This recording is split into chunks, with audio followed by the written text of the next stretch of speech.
lot to unpack in this past week of sports. Down goes Aaron. Down goes Aaron. How does Zach Wilson and the Jets respond after a wild finish in Monday Night Football and being without Aaron Rodgers?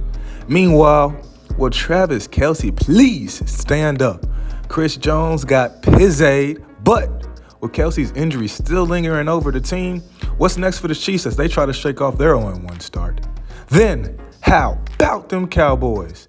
We'll take another look at Sunday night's massacre in New York, but is there still a cloud that's looming over Dallas? Furthermore, we'll look back into Coach Prime and those Buffs Saturday showcase, as well as unpacking that big UT versus Bama game. Packed show, but stick here with us as we get into it all next on the Daily Dolla Digest. Woo! Good morning, good afternoon, good night to whatever time that you may be watching. This is the Daily Dolla Digest. I am your host, William Bush, aka DollaBill, and this is episode 1. Thank you all for tuning in and welcoming me back. I got a lot to get into it this weekend in sports. I was gonna get into what was going down this past weekend with college football and some of the week 1 action, but as I sit here and I watch Monday Night Football, the Jets might be in trouble, ladies and gentlemen. Aaron Rodgers goes down on the first drive of the game. Sack, he's grabbing that injured calf that he was nursing all throughout training camp, mind you. Now we got Zach Wilson in the game. He's scrambling around. He's trying to do his thing, but let's be honest. Zach Wilson is no Aaron Rodgers. So the Jets, they might be in trouble. It's not looking pretty for the Jets. Zach Wilson, he's in. He's holding his own in a way. You know, all he has to do is game manage. Just don't mess up the job. That's it. You got all these weapons. Breece Hall, Dalvin Cook, Garrett Wilson, the offensive rookie of the year last year. Just don't mess it up, buddy. Now the defense right now, they keeping them in the game. They got a great defense, you know, led by Quinnen Williams and those linebackers and those DBs that's been talking all throughout the offseason. Now I need them to step it up because they'll need to without Aaron being out there for those Jets.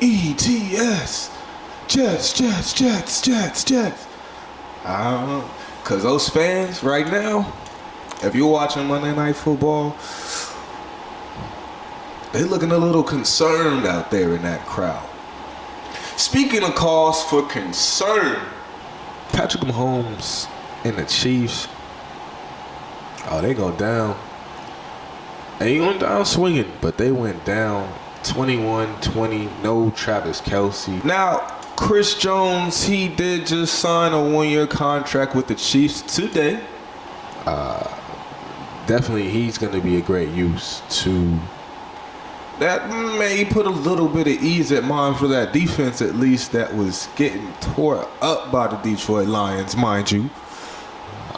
So definitely should be a great use back for those guys on that D-line, on that defensive front, and at a pass rush for sure. Jared Goff, all day to throw. Ridiculous. Now, this might be a little cause for concern because now they're still without Travis Kelce. There's reports Travis Kelce might go next week. We'll see what that looks like. But if he's out, KC might be in trouble. They might be in trouble. KC, with no Kelce, how long is Travis Kelce out? Because 4 drop passes from the receivers, they're going to need weapons. And fast. They were 0 for 7 on 3rd down in the second half. Mahomes he couldn't find anybody to throw to. Was looking a little mortal from the usual immortality that we're used to seeing from him. But maybe they go trade for a guy, a Mike Evans. You know, he's going through those contract disputes right now in Tampa Bay. Could they go get Mike Evans? I think Mike Evans and Mahomes, Mike and Mahomes, that'd be a scary sight to see. I don't see the Buccaneers letting him go. Stephon Diggs, you know, people have been saying that, you know, maybe he doesn't want to be in Buffalo anymore. His contract is up after this year, right? I don't know. But if Travis Kelce is not back soon for Mahomes, the Chiefs may start to worry if they can't get these guys going. Where's Justin Ross? Where's Sky Moore? Where's MVS? These guys got to step up. That's why you're getting paid, you know. 15 can't do it all by himself at the end of the day. Yeah. Speaking of at the end of the day, America's team, they got a victory, 1-0. For some reason, why do we always start against the Giants every year? And we mollywop every year. It's the same outcome. You know what to expect. Giants fans, I don't know what they were expecting coming into this game. They weren't awake from play zero. We're having block kicks from Wanye Thomas. Anybody know who Wanye Thomas is? Wanye Thomas, shout out to you. Only Wanye I knew was from Boys to Men, but the boys looked like grown men last night as they beat the Giants 40-0. 40-0. At this point, the Dallas Cowboys are for real.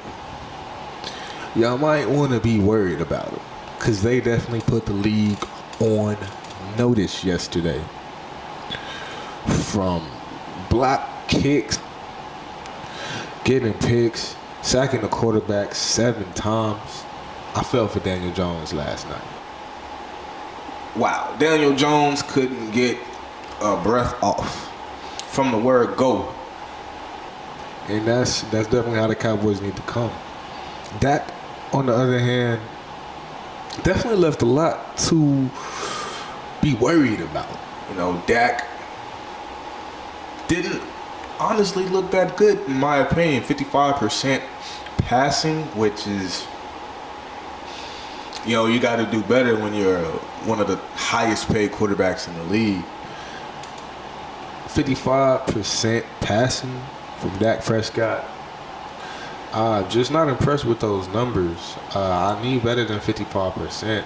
You know, the expectation is not 55%. You know, granted, he did not have to do much, only 124 passing yards, but he's still missing those wide open throws that, you know, he's still making those bonehead decisions, making those throws that he was making all throughout training camp. Those throws that we were telling him, like, why are you making these throws? Those double coverage throws, those staring down the receivers.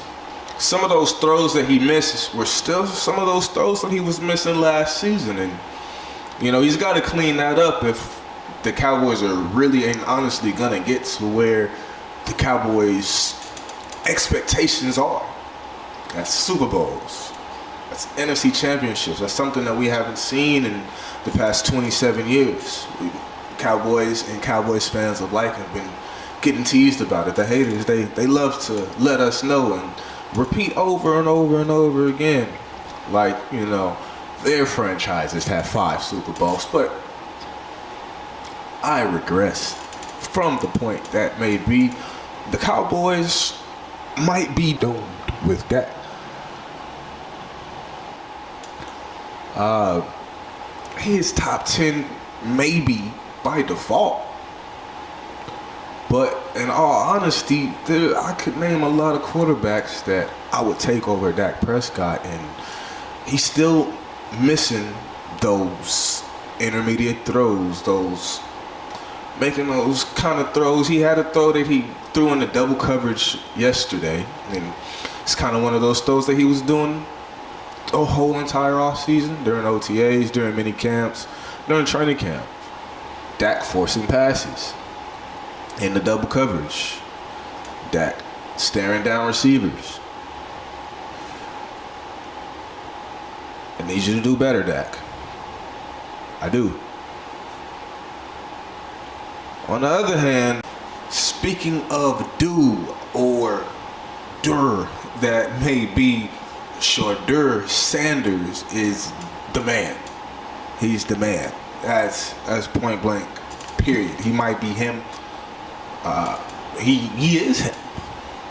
900 yards in 2 games. 900 yards passing in 2 games.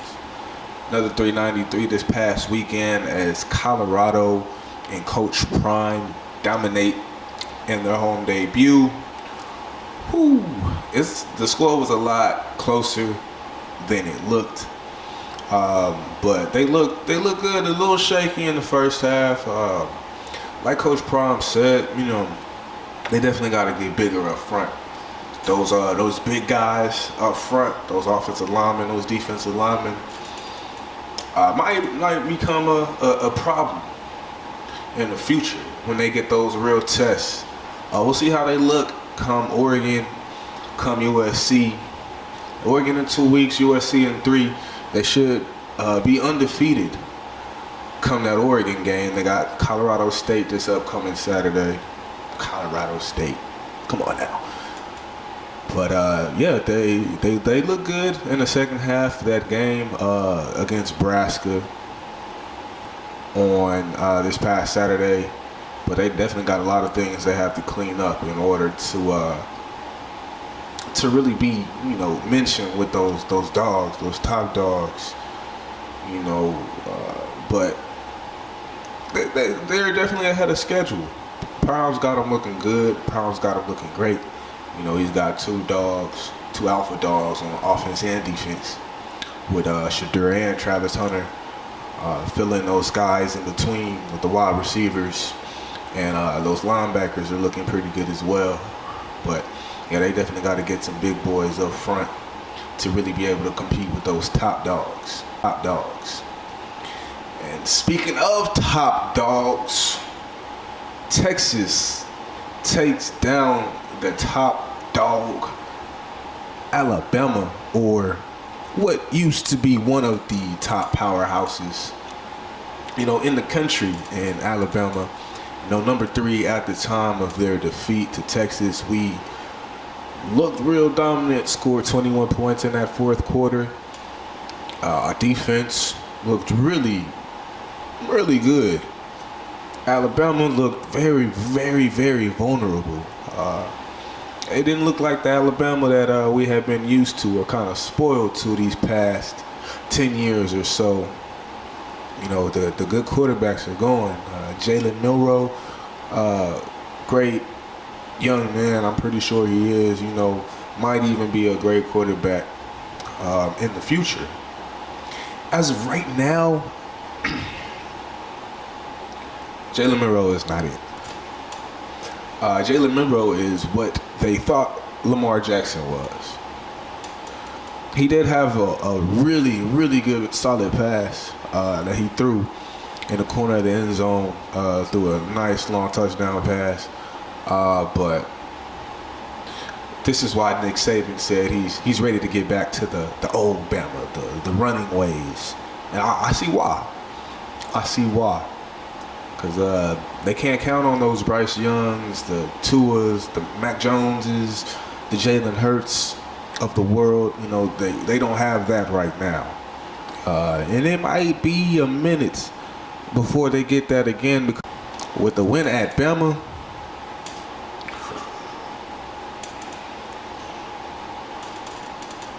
UT with the win at Bama, that's impressive. This is one of the most impressive wins I've seen by the University of Texas in quite some time. Really came close last year, beating Bryce Young and those boys. Bryce Young had a fantastic spin-out rollout at the end of the game that clinched it for them.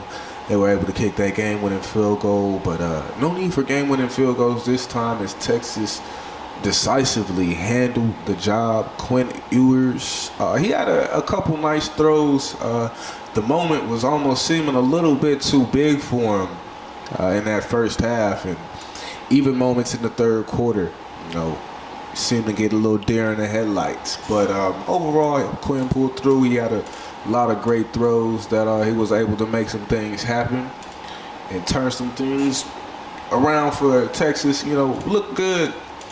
We'll see what they continue to grow into, for the rest of the season.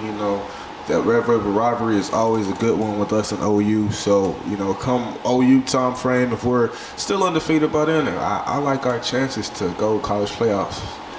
And next year, Quinn might want to just, whatever he does this year, I say it kind of really doesn't matter for his draft stock wise. He might just want to go ahead and call it a career at UT, because next season,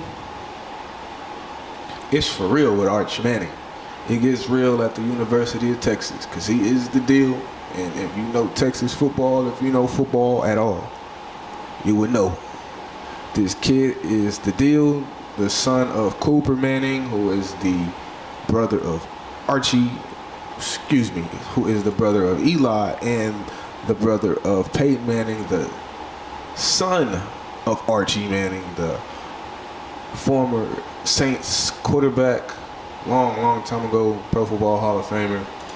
Arch Manning now coming to the University of Texas to do something special.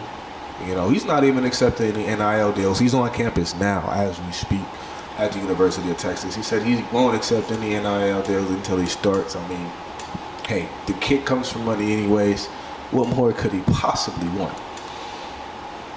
But UT, they're looking good. So hopefully that is going to be something to watch for in the future. As we watch this Monday Night Football game, let's go into some rookies to watch for this upcoming NFL season. Zay Flowers with a performance yesterday, 9 catches for 78 yards. That's a great job. He looked like him and Lamar Jackson got a little bit of a sync going. Could this be the weapon that Lamar Jackson needed as Odell? I don't think I remember hearing his name called yesterday, but maybe he's got to do better. He's got to step it up next game. Maybe he just wasn't in the game plan. Zay Flowers, great job to him. 9 catches, 78 yards. Jordan Addison, my rookie number 2 to watch on the list. He had 4 catches, 60+ yards, and a touchdown. That's impressive. Whenever you get to score, you get on the board first game of the NFL season. That's always important. And my last rookie to watch, although not necessarily a rookie, only appeared in 1 game last season for the Dallas Cowboys, Marquise Bell. He balled out yesterday. I saw 14 all over the field. 6 solo tackles, 8 total tackles. He was in there flying all around, making plays, tackling Daniel Jones in the backfield, getting tackles on Saquon Barkley in the open field. So definitely shout out to Marquise Bell and those Dallas Cowboys. We look strong for sure going forward here, and y'all need to watch out, because America's team is serious. But we will definitely have tons more to dive into next week. On next week's episode of the Daily Dolla Digest, we got to unpack the rest of week 1. Those Jets, week 2, what's going on. We got the NBA off season that's wrapping up, and we're about to get cranked up with the NBA season real soon. The countdown for that is about less than 30 days. So we'll totally have more to dive into next week. Catch us back here at the Daily Dolla Digest. I'll see y'all back here next week. Thank you.